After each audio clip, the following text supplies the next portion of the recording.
Buenas tardes. Hoy les voy a hablar de los espacios vectoriales. Empecemos con la visualización de los vectores en R2.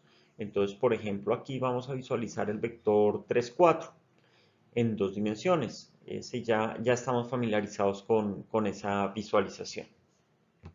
Ahora visualicemos un vector en tres dimensiones. En este caso va a ser el vector 3, 4, 5.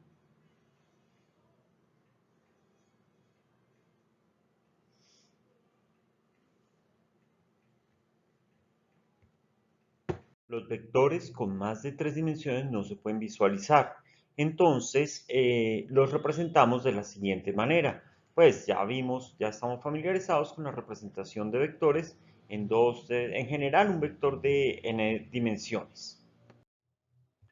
Vamos ahora a hablar una representación del espacio vectorial versus R a la n. Un espacio vectorial no está restringido a dimensiones finitas. Además, en un espacio vectorial, cada punto está representando algún elemento. Por ejemplo, el espacio de los polinomios de grado 2 o menor, cada puntico de coordenadas A0, A1, A2 representa un polinomio. Por ejemplo, el polinomio A2x a la 2, A1x, A0. Un espacio vectorial es un conjunto que tiene cuatro cosas. Una operación suma, un elemento cero, un opuesto por cada elemento y una multiplicación por escalar. Veamos el siguiente ejemplo. ¿Qué tal que nuestro conjunto fuera el conjunto de los colores? ¿Será que podemos sumar colores? Por ejemplo, ¿qué pasa si sumamos el rojo con el azul? Hoy sí podría sumar, ¿no? Además, un elemento cero sería algún color que el negro, por ejemplo. Ese con linternas negras no hay, ¿no? Eh, por ejemplo, ¿será que por cada elemento hay un opuesto? Bueno, ese sí parece que los colores no lo cumplen. Y podríamos multiplicar cada vector o cada color por un escalar. Por ejemplo, si fuera un escalar muy pequeño, daría un verde muy claro, y si fuera uno grande, un verde oscuro o algo así. Bueno, este ejemplo no es del todo perfecto, no es un espacio vectorial, pero por lo menos sirve como para pensar en algo diferente. Vamos a ver ahora sí en exactamente qué es un espacio vectorial. Habíamos dicho que un espacio vectorial debe tener cuatro elementos.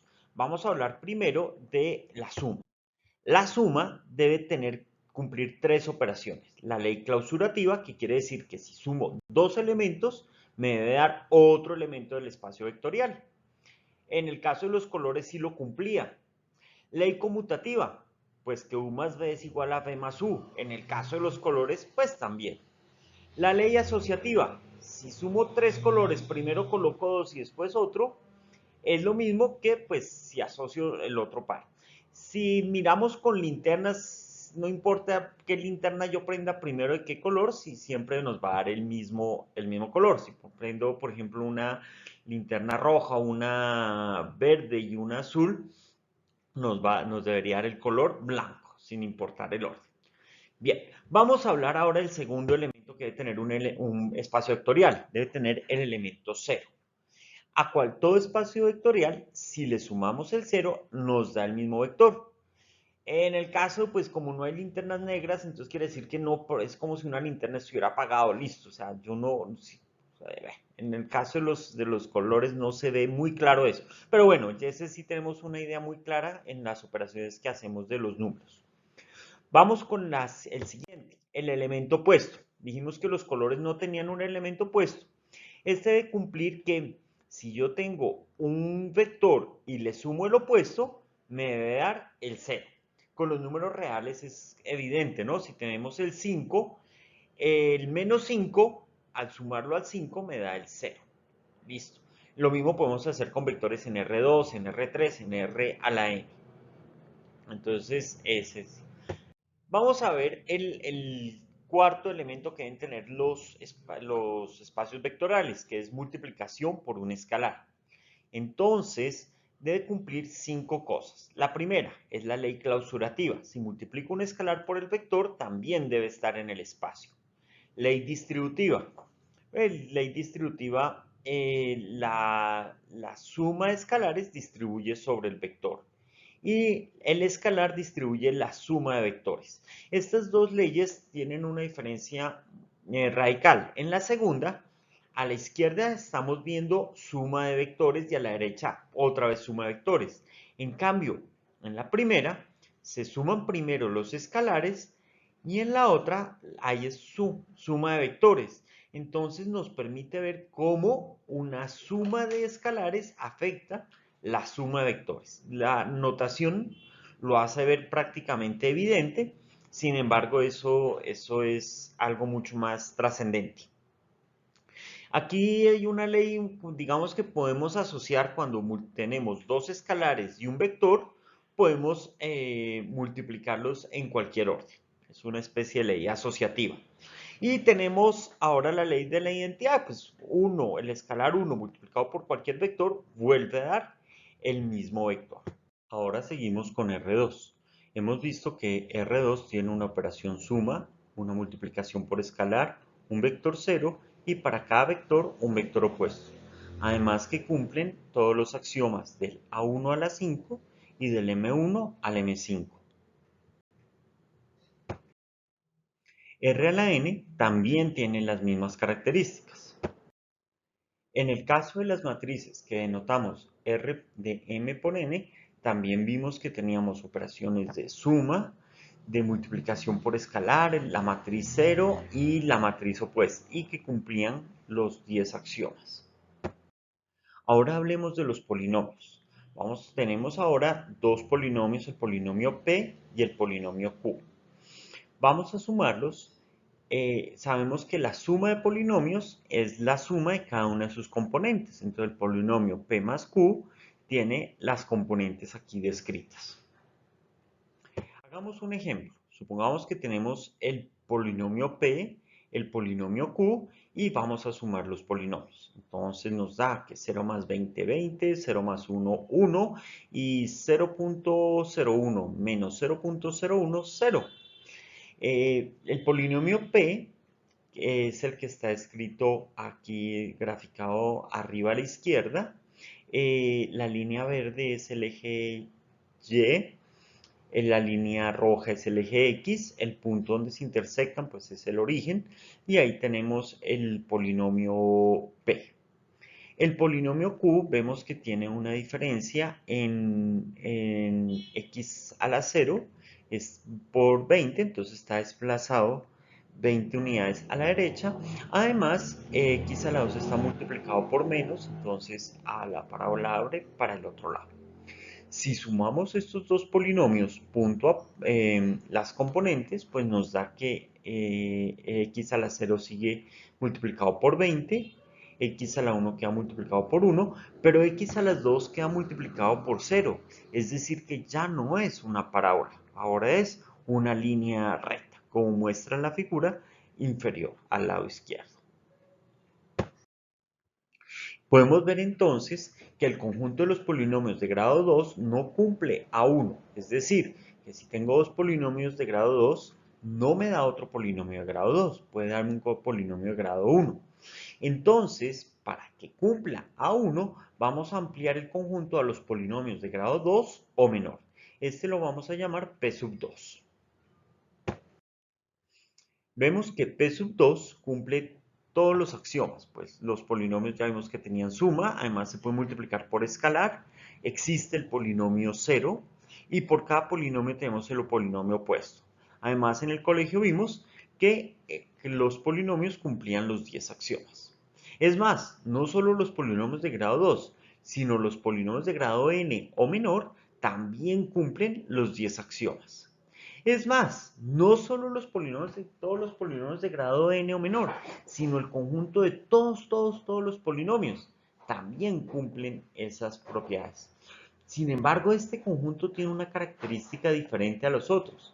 En los polinomios de grado 2 necesitamos 3 coeficientes.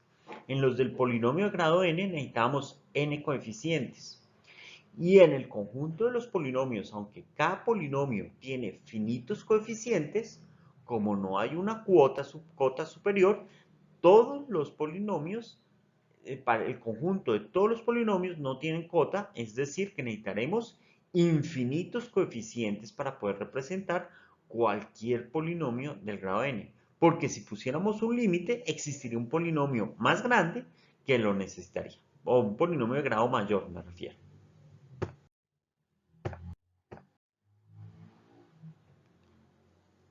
Ahora vamos a hablar de las funciones de valor real. Este es otro ejemplo de espacios diferente al de los polinomios y diferente al de los números reales.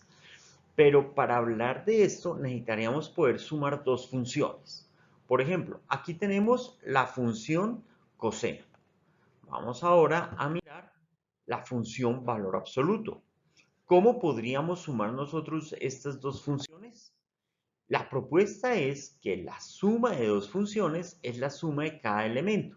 Es decir, que si por ejemplo tomamos x en 0, entonces la función que es coseno más valor absoluto, pues va a ser la suma de coseno de 0 más valor absoluto de 0, y ahí podemos calcular el valor de la función en 0. Entonces en este caso, coseno de 0 me da 1, valor absoluto de 0 me da 0, y si sumamos los dos, me vuelve a dar 1. Listo. ¿Qué pasa si ahora calculamos?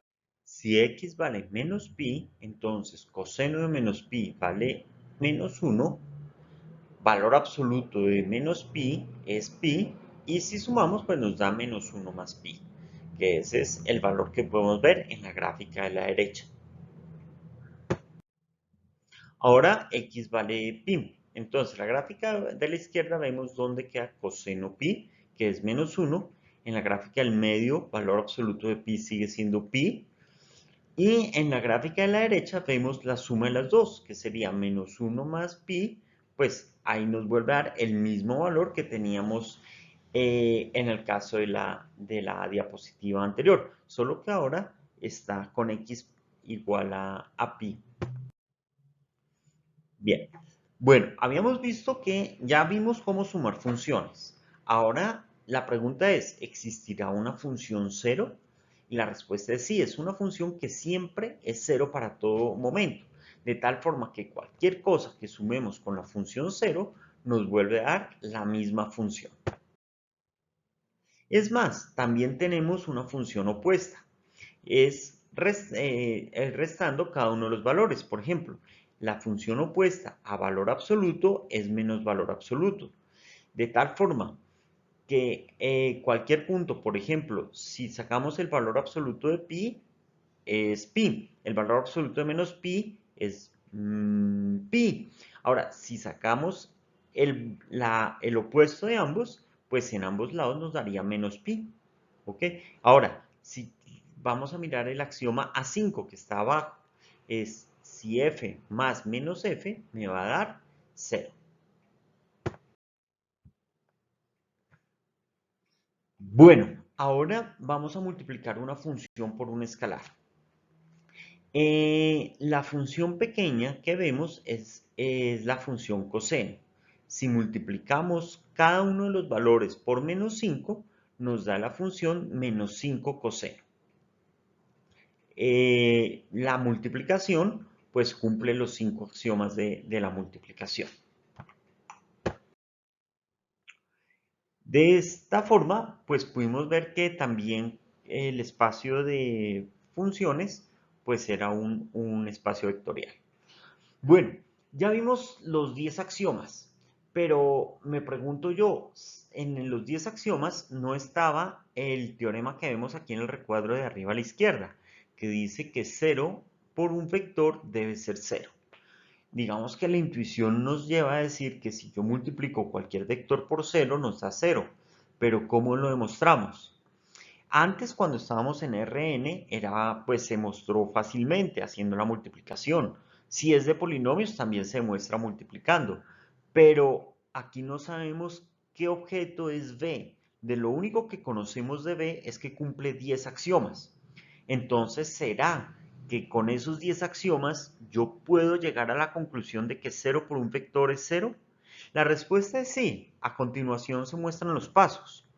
Lo primero que voy a hacer es decir que 0 por b es igual a 0 más 0 por b más el vector 0. Sí, yo le puedo sumar 0 a cualquier cosa y me vuelve a dar lo mismo. Eso nos dice el axioma 4. Además, el axioma 4 dice que cualquier cosa, el 0 es igual a la suma de algo por su opuesto. Listo, aquí ya tenemos esa suma.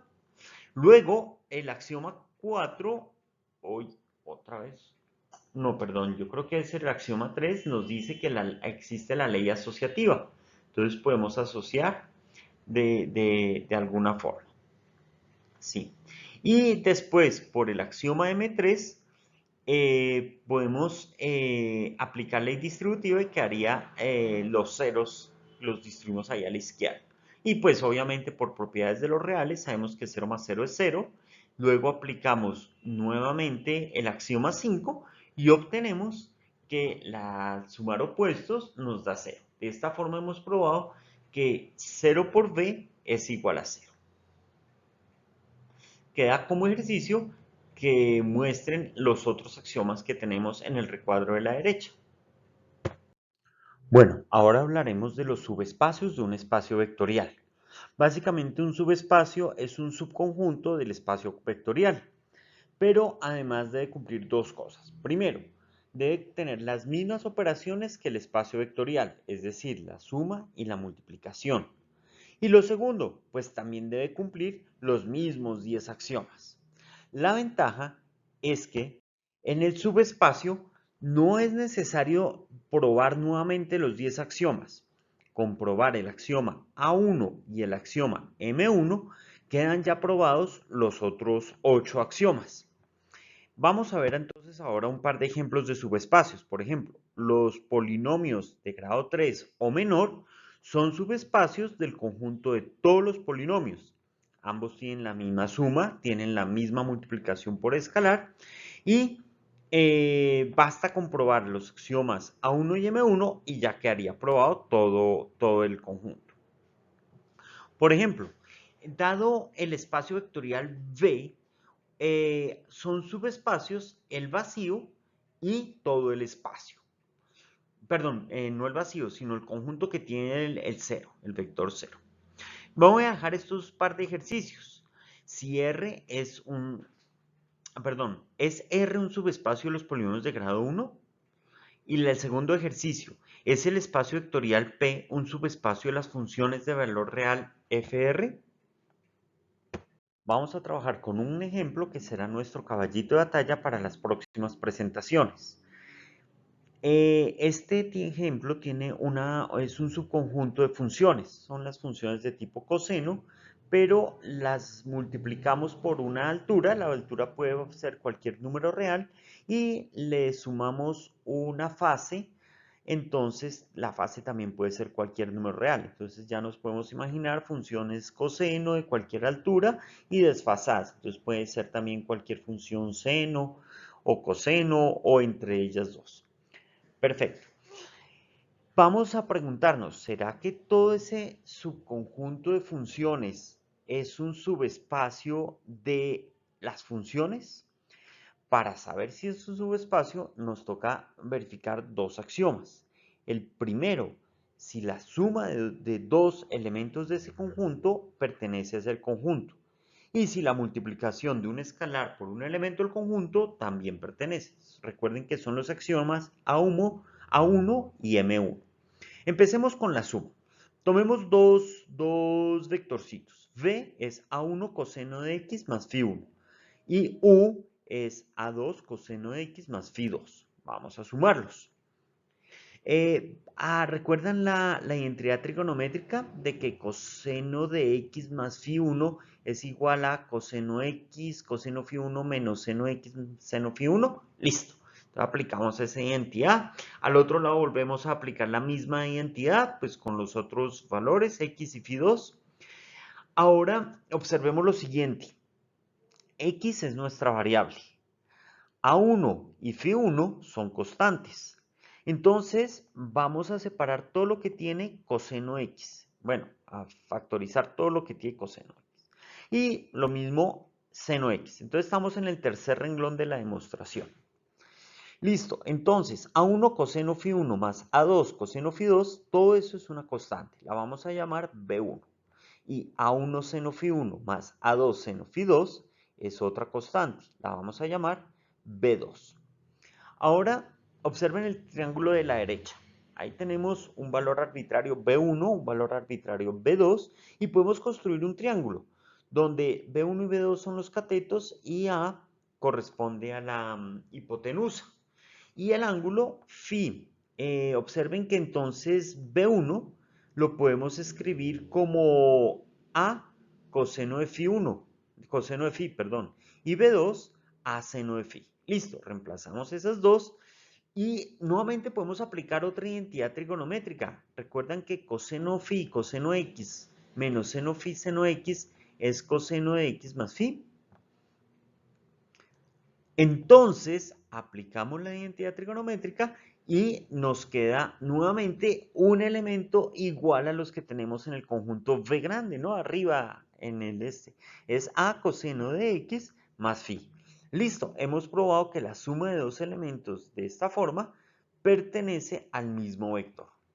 Ok, en la otra, pues si multiplicamos C por V, va a ser igual a C por A1 por coseno de X más φ1. Si hacemos C por A1 A, pues listo, entonces ya tenemos que también pertenece a nuestro conjunto. Entonces, queda demostrado que el conjunto V mayúscula pertenece al es un subconjunto, no es más, es un subespacio de los espacios vectoriales.